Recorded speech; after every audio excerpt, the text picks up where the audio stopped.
Hello guys, welcome back to the channel. आज हम देखने वाले हैं ऑपरेटिंग सिस्टम का 21-22 का पेपर सॉल्यूशन, जिसमें हम क्या देखेंगे, पूरा कंप्लीट सॉल्यूशन देखेंगे। सेक्शन ए हम पहले कंप्लीट कर चुके हैं, जिसकी वीडियो ऑलरेडी चैनल पर अपलोडेड, आप चेकआउट कर सकते हैं। आज हम इस वीडियो में कंप्लीट करेंगे अपना सेक्शन बी। सेक्शन बी में हम क्या कंप्लीट करने वाले हैं? सेक्शन बी में हम ये जो पांचों क्वेश्चन हमारे आए हुए हैं, इनको कंप्लीट करने वाले हैं, जिससे आपके क्या हो जाएगा, पीवाईक्यूज क्वेश्चन भी कवर हो जाएंगे और आपका रिविजन भी हो जाएगा।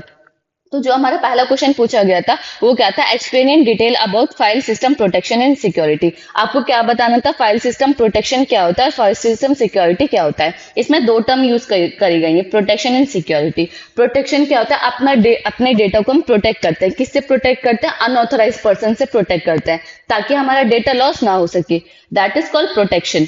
सिक्योरिटी यानी हम सिक्योर करते हैं। सिक्योर यानी सिक्योरिटी भी हम इसलिए करते हैं कि कोई भी हमारा अनऑथराइज पर्सन हमारे डेटा को एक्सेस ना कर सके। जैसे हम टू स्टेप वेरिफिकेशन लगाते तो that is called security. Password लगाते वो क्या होती है? हमारी सिक्योरिटी कि हम प्रिवेंट कर रहे हैं। तो उसी के बारे में आपको एक्सप्लेन करना था। तो बढ़ते अपने इसके सॉल्यूशन की तरफ। तो हम पहले इसमें देखेंगे कि ये होता क्या है, कि जो हमारा क्वेश्चन था इसमें हम पहले देखेंगे प्रोटेक्शन एंड सिक्योरिटी से क्या मीनिंग है ऑपरेटिंग सिस्टम में। File system protection and security are crucial aspect of an operating system that ensure data stored on the computer is safe from unauthorized access. File system protection and security क्या है? एक major aspect है, यानी crucial part है किसका? Operating system का, जो ये इंश्योर करता है कि जो भी हमारा डेटा स्टोर है किसके अंदर, कंप्यूटर के अंदर, जो भी हमारा डेटा स्टोर है वो क्या है? सेफ है और कोई भी अनऑथराइज पर्सन उसे एक्सेस नहीं कर सकता। तो वो ये किसका काम होता है? File system protection and security का। ऑपरेटिंग सिस्टम के अंदर ये बताता है कि जो भी हमारे कंप्यूटर के अंदर डेटा है, डेटा स्टोर है, वो क्या है? वो सेफ है, वो और उसे कोई भी अनऑथराइज पर्सन एक्सेस नहीं कर सकता। तो अब उससे पहले हम पढ़ेंगे, मेजर एस्पेक्ट पढ़ने से पहले हम क्या देखेंगे, फाइल सिस्टम होता क्या है basically. File system is a way of an operating system organize and manage files on a storage device. File system क्या है? फाइल सिस्टम एक ऐसा वे है ऑपरेटिंग सिस्टम में जिसमें हम क्या कर सकते हैं, अपने फाइल को ऑर्गेनाइज कर सकते हैं, मैनेज कर सकते हैं और स्टोर कर सकते हैं किसी डिवाइस के अंदर। अगर हमें किसी भी फाइल को स्टोर करना है तो हम किसका यूज करेंगे? फाइल सिस्टम का। किसी भी फाइल को हमें ऑर्गेनाइज करना है, किसी भी फाइल में अपडेट करना है, तो किसका यूज करेंगे? हम फाइल सिस्टम का। Like in hard disk, like in hard disk यानी हमें जो भी अपनी फाइल है उसको कहाँ स्टोर करना? हार्ड डिस्क में। तो हम किसका यूज करेंगे? फाइल सिस्टम का यूज करेंगे।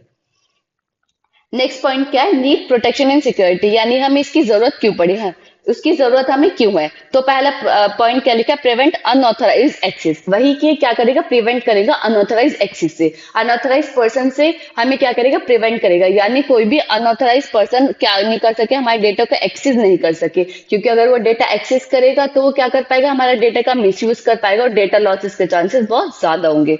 जो तो ये क्या करता है? उससे प्रिवेंट करता है। Unauthorized authorized person, I hope आपको पता होंगे। अनऑथराइज पर्सन वो होते हैं जिनको हम परमिशन नहीं देते, जिनके पास परमिशन ग्रांटेड नहीं होती किसी भी फाइल को अपडेट करने, रीड करने या किसी भी ऑपरेशन को परफॉर्म करने के लिए। वो होते हैं अनऑथराइज पर्सन। ऑथराइज पर्सन कौन होते हैं? ऑथराइज पर्सन वो पर्सन होते हैं जो फाइल को अपडेट कर सकते हैं, डिलीट कर सकते हैं, कुछ भी उसमें रीड कर सकते हैं, राइट कर सकते हैं। वो होते हैं हमारे ऑथराइज पर्सन फाइल के लिए। जैसे कि हम देखते हैं कि हमारा जो व्हाट्सएप है, व्हाट्सएप में हम क्या लगाते हैं? पासवर्ड लगाते हैं।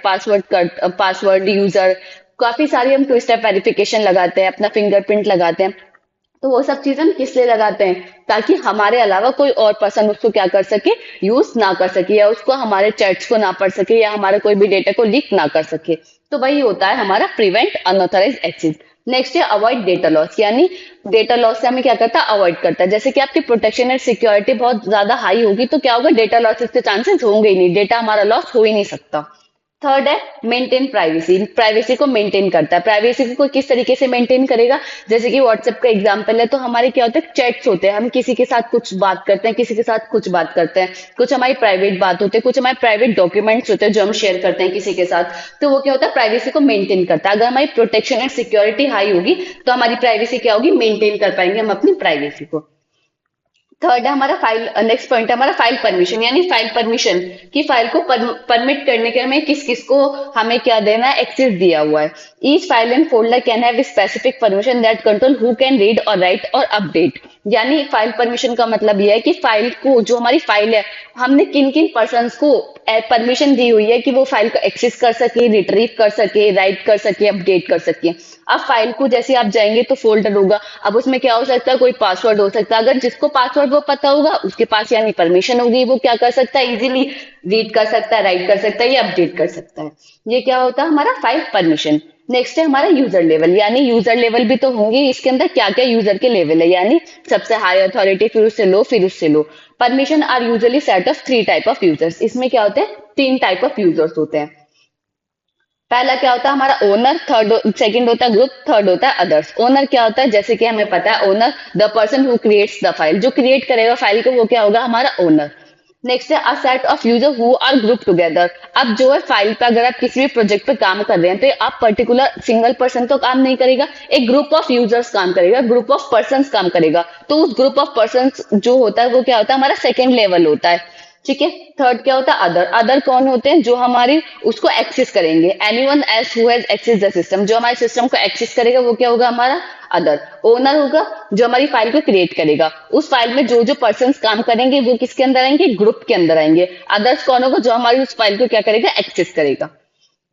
ठीक है। नेक्स्ट पॉइंट हमारा ऑथेंटिकेशन। ऑथेंटिकेशन यानी किसके पास उसके एक्सेस करने के ऑथेंटिकेशन है, यानी जैसे कि यूजर नेम, पासवर्ड, तो ये सब किसके पास है, किस किस पर्सन को हमें बता रखा है कि इसके पास परमिशन है, एक परमिशन की तरह ही है ये। Before accessing the file system user typically need to log in with the user name and process. जब भी आप किसी भी फाइल को एक्सेस करेंगे तो हमने क्या लगा रखा है कि आप अगर एक्सेस कर रहे हो तो हमने प्राइवेसी लगाई हुई है, सिक्योरिटी लगाई हुई है कि आप पहले तो अपना यूजर नेम डालो और अपना पासवर्ड डालो, अगर वो करेक्ट होगा तो आप फाइल को एक्सेस कर पाएंगे, अदरवाइज नहीं कर पाएंगे। This process ensure that only authorised user can interact with file. ये प्रोसेस ये बताता है कि जो फाइल को ओपन करेगा कौन पर्सन करेगा, सिर्फ और सिर्फ ऑथराइज यूजर करेगा, जिसके पास यूजर नेम और पासवर्ड करेक्ट होगा, सिर्फ और सिर्फ वही फाइल को एक्सेस कर पाएगा, अदरवाइज और कोई पर्सन नहीं कर पाएगा। तो ये क्या होता है, ऑथेंटिकेशन के अंदर आता है।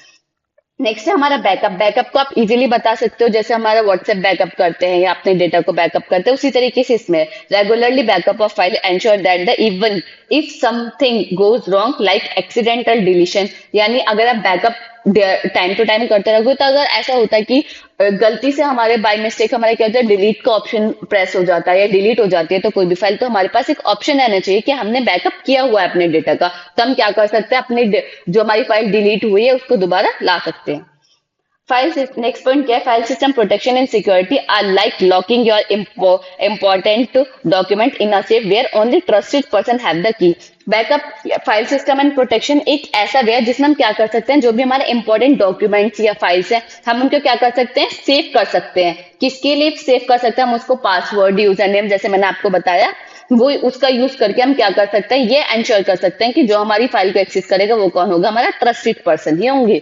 जिन्हें हम चाहते हैं वही हमारे डेटा को एक्सेस कर पाएंगे, जिन्हें हम चाहते हैं वही हमारी फाइल को एक्सेस कर पाएंगे, अदरवाइज और कोई अनऑथराइज पर्सन नहीं कर पाएगा। तो ये आपको बताना था इसके अंदर, that's all about file protection and security. I hope ये आपको समझ आ गया होगा। आपको इसके अंदर सिर्फ और सिर्फ यही सब लिखना था कि प्रोटेक्शन एंड सिक्योरिटी, और इसमें आप कुछ भी एड ऑन कर सकते हैं, जैसे मैंने आपको बताया नीड, प्रोटेक्शन एंड सिक्योरिटी, तो आप इन तीनों पॉइंट्स को बिल्कुल ब्रीफ में बता सकते हैं, क्योंकि प्रिवेंट अनऑथराइज ये तो मैंने पॉइंट में लिखा है, तो आपको क्या, अगर आपके पास टाइम है तो आप इसको किस तरीके से कर सकते हैं, आप इसको अच्छे से डिटेल में एक्सप्लेन कर सकते हैं। तो आई होप आपको समझ आ गया होगा। बढ़ते अपने नेक्स्ट क्वेश्चन की तरफ, जो कि था क्या, 2 का भी, explain in detail about mutual exclusion and critical section problem. Basically critical section problem क्या होती है आपको वो बताना था। क्रिटिकल सेक्शन प्रॉब्लम में हमने 3 मेजर पढ़ रहे थे, तो उसमें आपको क्या बताना था, सिर्फ और सिर्फ म्यूचुअल एक्सक्लूजन को एक्सप्लेन करना था। तो सबसे पहले क्रिटिकल सेक्शन। क्रिटिकल सेक्शन होता क्या है, critical section is a code segment where the shared variable can be access. Critical section एक ऐसा सेक्शन है जहां हम शेयर्ड वेरिएबल्स का यूज करते हैं। शेयर्ड वेरिएबल का यूज किस तरीके से करते हैं, जैसे कि एग्जांपल में हम ले सकते हैं x equal to x plus 2, ठीक है, और x equal to x plus 10, ठीक है। P1 हमारा प्रोसेस है जिसके पास है x और y वेरिएबल्स है, और P2 के पास क्या है, z और x है। तो P1 और P2 के पास शेयर्ड रिसोर्सेज कौन सी है, x। जो x से रिलेटेड जो भी कोड होगा वो किसके अंदर होगा, हमारा ये जो कोड होगा वो किसके अंदर होगा, हमारा क्रिटिकल सेक्शन के अंदर। एक बार और समझो, P1 और P2 हमारा 2 प्रोसेसेस है, P1 के पास क्या है, x और y है, P2 के पास क्या है, z और x है। जो हमारा कॉमन वेरिएबल है, कॉमन वेरिएबल दोनों में क्या है, x। जो x से लिखा हुआ जो कोड होगा, यानी x से लिखा हुआ code x equal to x plus 2 and x equal to x plus 10, ये कहाँ होगा, हमारा क्रिटिकल सेक्शन के अंदर, ठीक है। यही हमारा होता है क्रिटिकल सेक्शन के अंदर हम किस चीज का यूज करते हैं, शेयर्ड वेरिएबल का यूज करते हैं। आई होप ये आपको समझ आ गया होगा। ठीक है, आपको यही बताना, यही है, यही इसकी डेफिनेशन में लिखा हुआ। अब इसकी डेफिनेशन को करेक्टली पढ़ते हैं कि इसकी डेफिनेशन है क्या।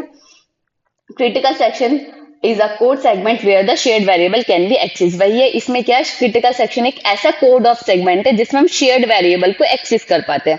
Atomic action is required in critical section if only one process can execute in a critical section at a time. All the process have to wait to execute in the critical section.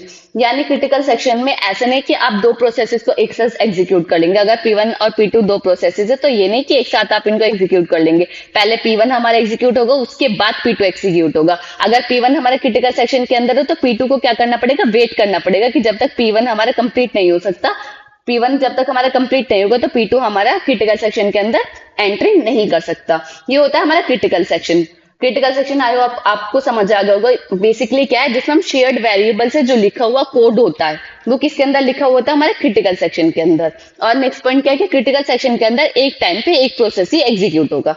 अभी आपको diagram से और समझ आ जाएगा। Critical section है, उससे पहले क्या, एंट्री सेक्शन, फिर एग्जिट सेक्शन। जैसे कि P1 प्रोसेस आ रहा है, P1 प्रोसेस पहले क्या देखेगा, एंट्री सेक्शन में परमिशन लेगा कि मैं एंट्री कर सकता हूँ नहीं कर सकता हूँ। एंट्री सेक्शन चेक करेगा कि क्रिटिकल सेक्शन में कोई और प्रोसेस तो नहीं है।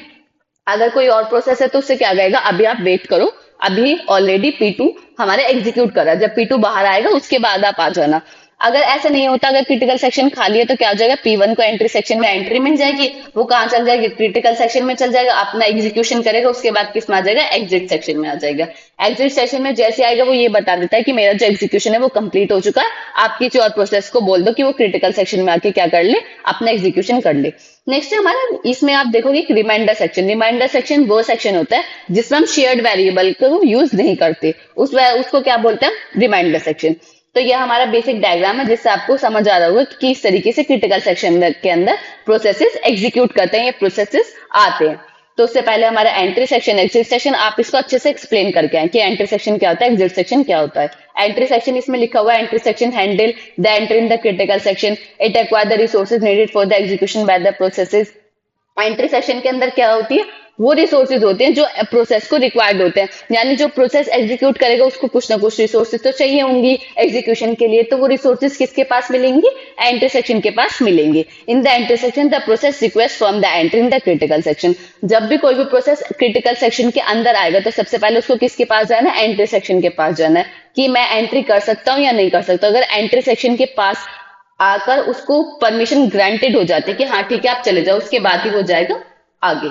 नेक्स्ट होता है एग्जिट सेक्शन। एग्जिट सेक्शन में क्या करता है, जो भी उसको रिसोर्सेज होते हैं उनको क्या कर देता है, फ्री कर देता है कि आप ये रिसोर्सेज भी आप रख लो, मेरा काम हो गया है, अब मैं तो जा रहा हूँ। इस तरीके से exit section handle the exit from the critical section, it release the resources. जो भी हमारे पास रिसोर्सेज होती हैं, एंट्री सेक्शन के अंदर क्या हुआ, रिसोर्सेज उसको मिलती है, एग्जिट सेक्शन के अंदर क्या करता है, वो रिलीज करता है कि उसके पास जो भी रिसोर्सेज है उनको क्या कर देगा, रिलीज कर देगा कि अब मुझे मेरा काम हो गया, अब मुझे जरूरत नहीं है। And also inform the other processes the critical section is free. और जो अदर प्रोसेसेस है उनको बता देगा कि क्रिटिकल सेक्शन इस टाइम फ्री है, आप आ जाओ और आप एग्जीक्यूशन कर दो। तो that is all about entry section and exit section. अब इसमें एक चीज पूछी थी कि म्यूचुअल एक्सक्लूजन क्या होता है, म्यूचुअल एक्सक्लूजन के बारे में बताना था। म्यूचुअल एक्सक्लूजन क्या होता है, mutual exclusion implies that only one process can be inside the in the critical section at a time. If any other process required the critical section, the must wait until it is free. Mutual exclusion के अंदर क्या होता है कि अगर P1 हमारा already critical section के अंदर है और P2 हमारा आना चाह रहा है, तो ऐसा नहीं हो सकता कि हम P2 को भेज देंगे जब तक P1 पूरा कंप्लीट एग्जीक्यूशन करके बाहर नहीं आ जाएगा तो P2 हम भेजेंगे नहीं। इसका मतलब यह है कि क्रिटिकल सेक्शन के अंदर एक टाइम पे एक प्रोसेस रहेगा। अगर एक प्रोसेस है ऑलरेडी और दूसरा प्रोसेस आ रहा है कि मुझे भी जाना है, तो उसको क्या करना पड़ेगा, वेट करना पड़ेगा जब तक कि पहला प्रोसेस अपना एग्जीक्यूशन कंप्लीट ना करे। तो ये क्या होता है, हमारा म्यूचुअल एक्सक्लूजन। आई होप आपको समझ आ गया होगा। इस क्वेश्चन में आपको यही एक्सप्लेन करना था। नेक्स्ट क्वेश्चन क्या था, explain in detail about PCB, process control block in CPU scheduling. आपको क्या बताना था, प्रोसेस कंट्रोल ब्लॉक बताना था इन सीपीयू शेड्यूलिंग के अंदर क्या होता है। तो पीसीबी क्या है, हमारा डेटा स्ट्रक्चर है। क्या है, डेटा स्ट्रक्चर, जिसके अंदर क्या होता है, जो भी हमारे प्रोसेसेस होते हैं ना, उनकी इंफॉर्मेशन को वो क्या करता है, स्टोर करता है। कौन, पीसीबी। ठीक है, in the operating system each process represent by it's PCB. Her process का क्या होता है, एक हर प्रोसेस को हम किससे रिप्रेजेंट करते हैं, प्रोसेस कंट्रोल ब्लॉक से रिप्रेजेंट करते हैं। The process control block generally contain the following information, उसके पास ये इन्फॉर्मेशन होती हैं। बेसिकली पीसीबी क्या होता है, एक हमारा डेटा स्ट्रक्चर होता है जिसके अंदर प्रोसेस की इंफॉर्मेशन को क्या करते हैं, हम स्टोर करते हैं पीसीबी के अंदर। और वो क्या होता है, हर प्रोसेस की each process represent by it's PCB, her process को हम किससे रिप्रेजेंट करते हैं, उससे उसके प्रोसेस कंट्रोल ब्लॉक से उसको रिप्रेजेंट करते हैं। ठीक है, अब प्रोसेस कंट्रोल ब्लॉक का डायग्राम आपको बताना है, तो डायग्राम में क्या है, ये सब चीजें हैं, आईडी है, स्टेट है, पॉइंटर है, priority, PC program counter, register for input output information, accounting information and etcetera, काफी सारी होती हैं। तो सबसे पहले हम पढ़ेंगे कि प्रोसेस आईडी हमारी क्या होती है। अब प्रोसेस काफी सारे हैं, एन नंबर ऑफ प्रोसेसेस हैं, तो आप प्रोसेस को किस तरीके से उसको पहचानेंगे कि P1 प्रोसेस है, P2 प्रोसेस है, तो उसके लिए उसको किससे पहचानेंगे, प्रोसेस आईडी से। यानी हर प्रोसेस की एक यूनिक आईडी होती है जिससे आप उस प्रोसेस को क्या कर पाएंगे, आइडेंटिफाई कर पाएंगे कि ये P1 प्रोसेस है, ये क्या हमारा P2 प्रोसेस है, तो वो होती है हमारी प्रोसेस आईडी। हमारा नेक्स्ट क्या है, हमारा प्रोसेस स्टेट, की प्रोसेस स्टेट हमारी क्या होती है, द स्टेट में भी न्यू हो सकती है, रेडी हो सकती है, रनिंग हो सकती है, वेटिंग हो सकती है, हॉल्टेड हो सकती है।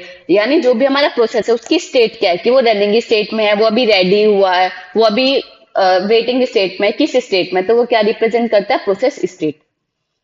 टू पेरेंट प्रोसेसेस, यानी वो क्या करता है, जो भी हमारा प्रोसेस होता है उसके पेरेंट प्रोसेस को क्या करता है, पॉइंट करता है, जिसकी वजह से हम पेरेंट प्रोसेस को क्या कर पाते हैं, आइडेंटिफाई कर पाते हैं। नेक्स्ट पॉइंट क्या हमारा, प्रायोरिटी, प्रायोरिटी यानी process priority for CPU scheduling. अब काफी सारे प्रोसेस, अब एक टाइम पे एक ही प्रोसेस को हम सीपीयू एलोकेट कर पाएंगे, तो उनकी कुछ प्रायोरिटी होती है, किसी के बेस पे हम उनको क्या करते हैं, प्रायोरिटाइज करते हैं कि किसी के की P1 P2 P3 P4 जिसकी प्रायोरिटी हाई होगी, यानी जैसे आपने काफी सारी सीपीयू शेड्यूलिंग पढ़ी होंगी, फर्स्ट कम फर्स्ट सर्व, यानी जो पहले आया आप उसको पहले दे दो, तो ये क्या है, प्रायोरिटी ही तो है कि जो पहले आएगा उसको हम पहले सीपीयू देंगे। तो इसी तरीके से प्रायोरिटी होती है जिसकी वजह से हम क्या कर पाते हैं, सीपीयू को एलोकेट कर पाते हैं अलग अलग प्रोसेसेस के साथ। प्रोग्राम काउंटर, प्रोग्राम काउंटर क्या होता है, बेसिकली प्रोग्राम काउंटर जो भी हमारी नेक्स्ट इंस्ट्रक्शन एग्जीक्यूट होने वाली होती है उसके एड्रेस को होल्ड करता है प्रोग्राम काउंटर। सीपीयू रजिस्टर क्या होता है, सीपीयू रजिस्टर के अंदर क्या होती है, हमारी सारी स्ट्रिंग्स होती हैं। इनपुट आउटपुट स्टेटस इंफॉर्मेशन क्या होता है, list of input output devices allocated in process. ये क्या करता है, इनपुट आउटपुट स्टेटस इंफॉर्मेशन क्या करता है, इसके पास इनपुट आउटपुट डिवाइसेस की लिस्ट होती है जो हम प्रोसेस को एलोकेट करते हैं। ठीक है, accounting information, amount of CPU की P1 प्रोसेस है, P2 है, P3 है, P1 ने कितना यूज किया सीपीयू, तो वो कौन बताएगा, हमारा अकाउंटिंग इंफॉर्मेशन।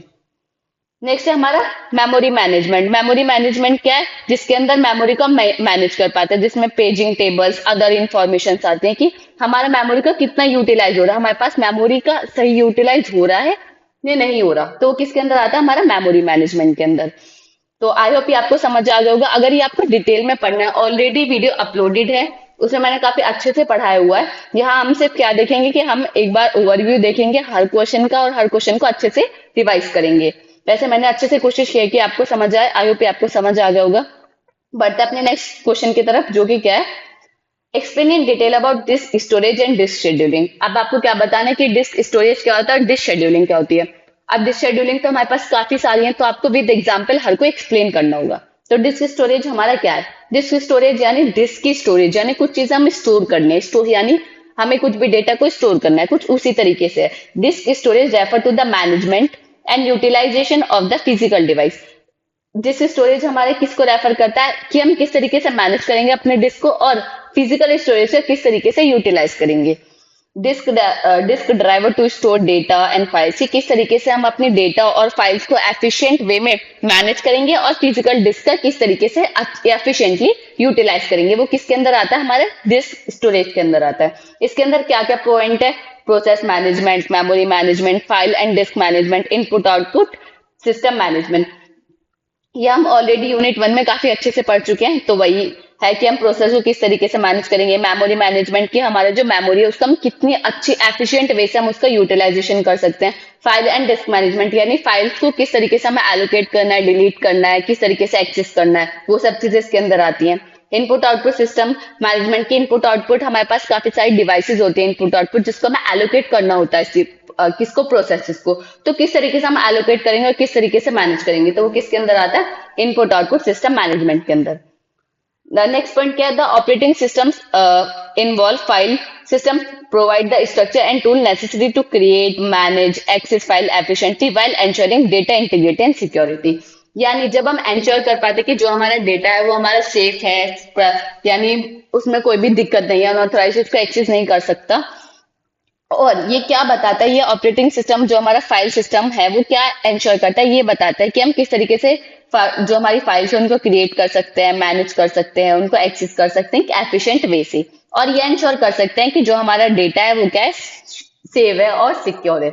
ठीक है, आई होप ये आपको समझ आ गया होगा। ये बताना था। अब डिश शेड्यूलिंग के बारे में आपको बताना है कि डिश शेड्यूलिंग हमारी कितने टाइप की होती है। डिश शेड्यूलिंग फर्स्ट हमारी first come first serve. First come first serve as the name suggest, जो पहले आया उसको हम पहले एलोकेट करेंगे। तो इसमें जो होती है ये हमारी एक क्यू गिवन होती है, एक हमारा हेड गिवन होता है। हेड हमें गिवन होता है जहां से हमें स्टार्ट करना होता है, एक हमें क्यू गिवन होती है। इसमें हमें एक रेंज गिवन होती है, मेनली जो रेंज गिवन होती है वो 0 से 199 तक गिवन होती है। तो हम पहले क्या बनाएंगे, एक इस तरीके से हॉरिजॉन्टल लाइन बनाएंगे, यहाँ इनिशियल पॉइंट 0, यहाँ 199। अब इसके बाद हम क्या है, एक के पहले स्मॉल, फिर उससे बड़ा, फिर उससे बड़ा, फिर उससे बड़ा, इस तरीके से इसको अरेंज करेंगे। ठीक है, तो सबसे पहले हम इसमें अरेंज करेंगे, सबसे छोटा स्मॉल नंबर क्या है 14, देन 14 से बड़ा 37, देन 53। 53 तो हमें क्या है इसमें गिवन हो नहीं है, 53 हमारे क्या एक हेड है, तो हेड के हमें उसके एक्चुअल पोजीशन की, हेड की पोजीशन क्या होगी उसको वहां हमें एलोकेट करना है। उसके बाद हमारे ये सारे जो हमारे क्यू के एलिमेंट है उनको क्या कर देंगे, हम एलोकेट कर देंगे। देन मैंने आपको क्या बताया, जो हमारा हेड है उससे ही हमें स्टार्ट करना है, तो हेड से हमने स्टार्ट किया। फिर हमने क्या देखा, फर्स्ट कम फर्स्ट सर्व। सबसे पहले हमारा कौन आया 98, तो सबसे पहले हम किसको सीपी एलोकेट करेंगे 98 को। 98 के बाद कौन आया 183, सीधा 183 को एलोकेट करेंगे। देन 37, देन उसके बाद किसके पास दिया 37 के पास, 37 के बाद 122, 122 के बाद 14, 14 के बाद 124, देन 65, देन 67। जैसे जैसे क्यू में है उसी तरीके से सीपी एलोकेट कर गए, और ये हमारा क्या बन गया, इस तरीके से हमारा डायग्राम बन गया। ठीक है, अब इसके अंदर हमें क्या निकालना होता है, हेड मूवमेंट निकालना होता है। हेड मूवमेंट अब हम किस तरीके से निकालेंगे, हेड मूवमेंट हमें निकालना होता है बड़ी वाली वैल्यू में से हमेशा छोटी वाली वैल्यू को माइनस करना होता है, क्योंकि कभी भी जो डिस्टेंस आती है वो कभी भी नेगेटिव नहीं आती। तो इसलिए हमें क्या करना पड़ेगा, हमेशा लार्जर वैल्यू में से माइनस करना पड़ेगा स्मॉलर वैल्यू को। तो इसी तरीके से सबसे पहले हम हेड मूवमेंट निकालेंगे। जैसे हमारा पहला हेड मूवमेंट क्या है ये, ठीक है, या तो आप क्या कर सकते हैं 183 में से माइनस कर सकते हैं 153, या आप इस तरीके से भी कर सकते हैं कि पहले आप माइनस करें 183 में से 98, फिर 98 में से 53, इस तरीके से भी कर सकते हैं। लेकिन जब भी हमारी किस तरीके से एक स्ट्रेट लाइन बनती है तो हम क्या करते हैं, कैलकुलेशन को इजी करने के लिए क्या करते हैं, लास्ट वाले में से लार्जर वैल्यू में से स्मॉलर वैल्यू को माइनस करते हैं। तो 183 माइनस 53, फिर 183 माइनस 37, फिर 122 माइनस 37, 132 माइनस 14, फिर 132 माइनस 14, वो सॉरी 65, फिर 67 माइनस 65। ठीक है, इस तरीके से आपको करेंगे तो हेड मूवमेंट हमारा क्या आएगा 636। एक बार आप इसको करके देखें। और इसकी वीडियो अगर आपको समझ यहाँ नहीं आया है तो बहुत ब्रीफ में मैंने अच्छे से ये पढ़ाया हुआ है, तो आप चेकआउट कर सकते हैं हमारी वीडियो, जिसमें मैंने आपको ये काफी अच्छे से पढ़ाया हुआ है कि किस तरीके से हम इसको सॉल्व करेंगे। नेक्स्ट है SSTF, सेलेक्ट रिक्वेस्ट। इसमें क्या करते हैं, हम उस रिक्वेस्ट को सेलेक्ट करते हैं जो हमारे हेड मूवमेंट से कम डिस्टेंस पे होती है। ठीक है, तो हमारा हेड मूवमेंट क्या है, वही इस तरीके से horizontal line, initial point 0, 199। Head movement क्या है हमारा 53 है, 53 से हमारी स्मॉलर डिस्टेंस पे 65 पे 37 है, ऑब्वियसली 65 है, तो सबसे पहले हम किसको सीपीयू एलोकेट करेंगे 65 को। फिर 65 से कौन सबसे पास है, सबसे कम डिस्टेंस पे 67, फिर 67 से आप देखोगे 37 है या 98 है, तो 37, इस तरीके से हम इसको सॉल्व करेंगे। फिर 37 से कम डिस्टेंस पे कौन है 98 या 14, ऑब्वियसली 14। फिर 14 से देखेंगे, फिर 98, फिर 122, फिर 124, फिर 183। इस तरीके से हम इसको सॉल्व करेंगे। बस इसमें आपको ये याद रखना है कि जो हमारा हेड मूवमेंट होगा, हेड मूवमेंट से हमें क्या देखना है, अपनी स्मॉलर डिस्टेंस देखना है कि हेड मूवमेंट से सबसे स्मॉलर डिस्टेंस, फिर उस पॉइंट से उसकी स्मॉलर डिस्टेंस, फिर उस पॉइंट से उसकी स्मॉलर डिस्टेंस। सिंपल। इसमें आपको इनिशियल पॉइंट से कोई मतलब नहीं है, फाइनल पॉइंट से कोई मतलब नहीं है, आपको सिर्फ और सिर्फ क्या देखना है, उससे स्मॉल डिस्टेंस कौन कौन से उनको सबको लेना है। फिर सिंपल आपको हेड मूवमेंट निकालना, मैंने आपको बता दिया हेड मूवमेंट इसमें निकालेंगे। सिर्फ इसमें 3 स्ट्रेट लाइन है, तो सिंपल 183 में से माइनस कर देंगे 14, फिर क्या करेंगे 53 में से माइनस कर देंगे, वो सॉरी 67 में से माइनस कर देंगे 14, फिर 67 में से माइनस कर देंगे 53। तो आपका हेड मूवमेंट क्या आएगा 236। तो आई होप आपको समझ आ गया होगा। नेक्स्ट क्या हमारा स्कैन। स्कैन शेड्यूलिंग में हम क्या करते हैं, स्कैन शेड्यूलिंग में हमें गिवन होता है कि आपको जो हेड मूवमेंट से जो मूव करना है वो आपको लार्जर वैल्यू की तरफ करना है या स्मॉलर वैल्यू की तरफ करना है। तो इसमें हमें किसकी तरफ मूव करना है, स्मॉलर वैल्यू की तरफ करना है। अब इसी तरीके से आपने बना लिया। फिर क्या गिवन होता है स्कैन शेड्यूलिंग में, हमें ये गिवन होता है कि हमारा जो हेड है हम हेड को टूवर्ड्स लार्जर वैल्यू की तरफ मूव करेंगे या टूवर्ड्स स्मॉलर वैल्यू की तरफ मूव करेंगे। लेकिन हम इसमें क्या, हमें इस क्वेश्चन में क्या गिवन है कि हमें स्मॉलर वैल्यू की तरफ मूव करना है। अगर स्मॉलर की तरफ मूव करना है तो 53 से स्मॉलर वैल्यू 37, 37 से 14। अब आप इसमें देख रहे हैं हम 0 तक पहुंचे हैं, यानी हम इसमें बिल्कुल एंड पॉइंट तक पहुंचेंगे, 0 तक पहुंचेंगे। अगर हम लार्जर वैल्यू की तरफ जाते तो पूरा 199 तक पहुंचते। ठीक है, फिर 0 तक पहुंचे, फिर 0 से 65 से 67, 98, 122, 124, फिर 183। सिंपल। सिर्फ आपको इसमें क्या याद रखना है कि टूवर्ड्स लार्जर वैल्यू की तरफ मूव कर रहे हैं, टूवर्ड्स स्मॉलर वैल्यू की तरफ मूव कर रहे हैं। और इससे आप हेड मूवमेंट निकालेंगे तो हेड मूवमेंट क्या आएगा आपका 236। अब नेक्स्ट क्या है हमारा सी स्कैन। सी स्कैन भी हमारा कुछ इसी तरीके से है। अब हम सी स्कैन में क्या देखेंगे, इसमें हम सबसे पहले अपना हेड मूवमेंट इस तरीके से वही लाइन ड्रॉ करेंगे, इनिशियल पॉइंट 0, 199। फिर इसमें हमें क्या करता है कि अगर हम मूव करते हैं लार्जर वैल्यू की तरफ, अगर हमें इसमें बताया कि हमें जो हेड है उसको हम किस तरफ मूव करेंगे, लार्ज वैल्यू की तरफ। अगर हम लार्ज वैल्यू की तरफ जाते हैं तो तुरंत हमें उससे लार्ज वैल्यू से तुरंत हमें कहा आना है, अपनी स्मॉलर वैल्यू पे आना है। इसमें ये है किसमें, सी स्कैन में। सबसे पहले हम क्या करेंगे, इसमें हमने क्या देखा कि हमें मूव जो अपना हेड कराना है वो कहाँ मूव कराना है, लार्जर वैल्यू की तरफ। तो 53 से larger value 65, then 67, then 98, 122, 125, 183, then 199। Larger value पूरी लार्जर वैल्यू तक जाएंगे, 199 तक जाएंगे। लार्जर वैल्यू तक पहुंच गए, देन मूव सबसे स्मॉलेस्ट वैल्यू, सबसे लार्जर वैल्यू से कहाँ मूव करेंगे, सबसे स्मॉलेस्ट वैल्यू, सबसे स्मॉलेस्ट वैल्यू 0, उसके बाद 14, उसके बाद 37, उसके बाद जो भी रिक्वेस्ट आएगी आप उसको क्या करेंगे, अप्रूव करेंगे। आपको क्या याद रखना है कि जब भी आप एकदम लार्जर वैल्यू की तरफ पहुंच जाएं, आप तो उस टाइम आपको कहा, जैसे ही लार्जर वैल्यू की तरफ आप पहुंच जाएं, देन उसको कहाँ मूव करना है, स्मॉलेस्ट वैल्यू की तरफ। उसके बाद जो भी रिक्वेस्ट आएंगे आपको उसको अप्रूव करना है और हेड मूवमेंट निकालना है, जो कि आएगा हमारा 382। आप एक बार ये खुद से ट्राई करके देखें तो आपको ये समझ आ जाएगा।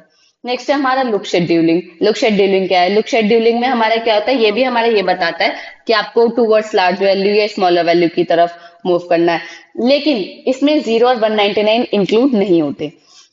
अब हम देखेंगे किस तरीके से इंक्लूड नहीं होते। जो हमारा हेड मूवमेंट है 53, देन अब हमें किसकी तरफ मूव करना है, टूवर्ड्स लार्ज वैल्यू, देन 53, 65, 68, 98, 122, 124, 183। लेकिन हम इसमें 199 को इंक्लूड नहीं करते, ना ही हम इसमें 0 को इंक्लूड करते, ना ही हम इसमें 199 को इंक्लूड करते। तो हम लार्जर वैल्यू यानी जो हमारी क्यू में हमारी जो लार्जर वैल्यू वहां तक पहुंचेंगे, 183 तक पहुंचे, देन 183 से तुरंत मूव करेंगे अपने स्मॉलेस्ट वैल्यू 14, देन उसके बाद 37, जो भी हमारी रिक्वेस्ट आएगी उनको अप्रूव करेंगे।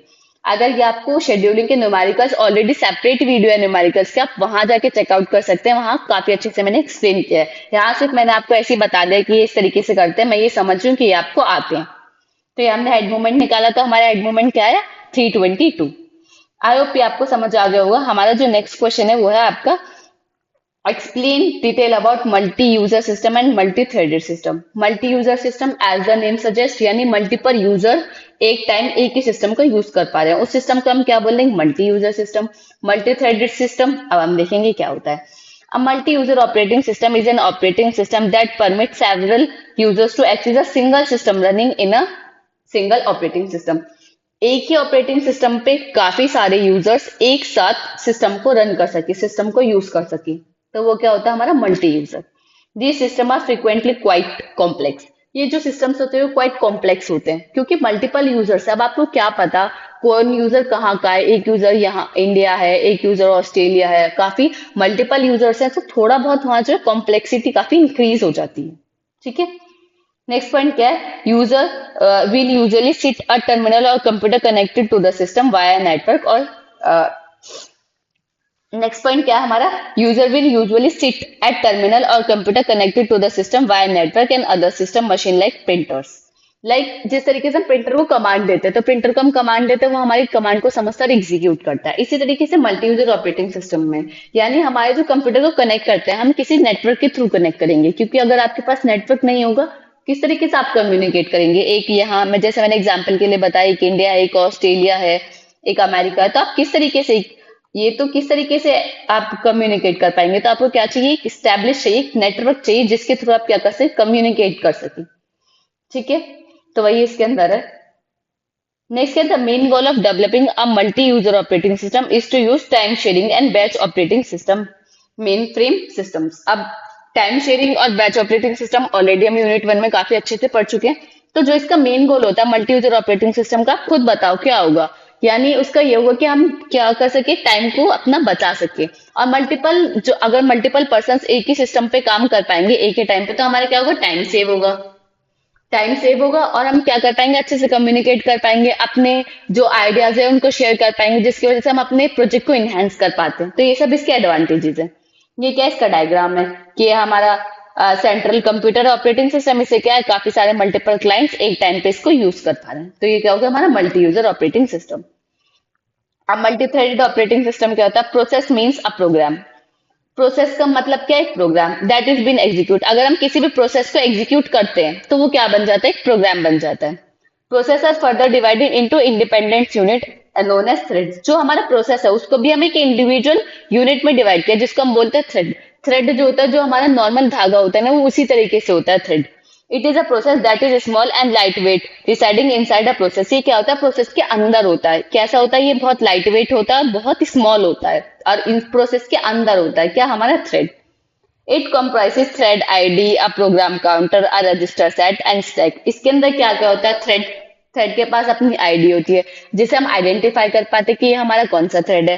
प्रोग्राम काउंटर होता है, और क्या होता है, रजिस्टर्स होते हैं, स्टैक्स होते हैं। ठीक है, नेक्स्ट पॉइंट क्या है, it share with other threads belonging to the same process its code section, data section and file section. और इसकी वजह से हम क्या कर पाते हैं, शेयर कर पाते हैं अपने थ्रेड्स और सेम प्रोसेस के साथ, जैसे कि कोड सेक्शन हो गया, हमारा डेटा सेक्शन हो गया, फाइल सेक्शन हो गया। जो हमारा मल्टी थ्रेडिंग है, कोई इसको भी हम यूनिट 1 में काफी अच्छे से पढ़ चुके हैं। तो यहाँ हम सिर्फ इसका थोड़ा इससे ओवरव्यू ही देखेंगे कि हमने किस तरीके से ये वर्क करता है। ये इसका डायग्राम है, ये हमारा ऑपरेटिंग सिस्टम है, ये हमारा सीपीयू है, ये हमारा मल्टीटास्किंग है। मल्टीटास्किंग भी जो है हमारा, वो इसके अंदर ही आता है। मल्टीटास्किंग यानी मल्टीपल टास्क एक टाइम पे आप परफॉर्म करें, एक ही टाइम पे आप, जैसे आप मल्टीपल टैब्स खोलते हैं अपने पीसी या लैपटॉप में, क्या कर पाते हैं आप, एक ही टाइम पे यूट्यूब भी देख पा रहे हैं, कुछ सर्च भी कर पा रहे हैं, कोई पीडीएफ भी खोल पा रहे हैं। तो ये क्या मल्टीटास्किंग है। तो आप उसको वहां से समझ सकते हैं, इस तरीके से हम मल्टीटास्किंग भी परफॉर्म कर सकते हैं by using the multi threading. ये जैसे हमारा सीपीयू है, वो वर्ड प्रोसेसर है, तो ये थ्रेड से कनेक्टेड होते हैं। जैसे ग्राफिक्स, ग्रामर चेक, रेस्पॉन्स, कुछ भी चीजें होती हैं जो ऑपरेटिंग सिस्टम से किससे कनेक्टेड होती है, थ्रेड से कनेक्टेड होती है। जैसे आप देख रहे हो ना, मैंने क्या बताया कि प्रोसेस के अंदर होता है थ्रेड, और बहुत लाइट वेट होता है। ठीक है, ये सब है that all about multi threading. I hope ये आपको समझ आ गया होगा। यहाँ हमारा सेक्शन बी जो है, ये हमारा क्या होता है, कंप्लीट होता है, जिसे हमने पांचों क्वेश्चन अपने सेक्शन बी के देख लिए हैं, और हमने कंप्लीट देखे हैं कि हमें किस तरीके से इनका विद सॉल्यूशन।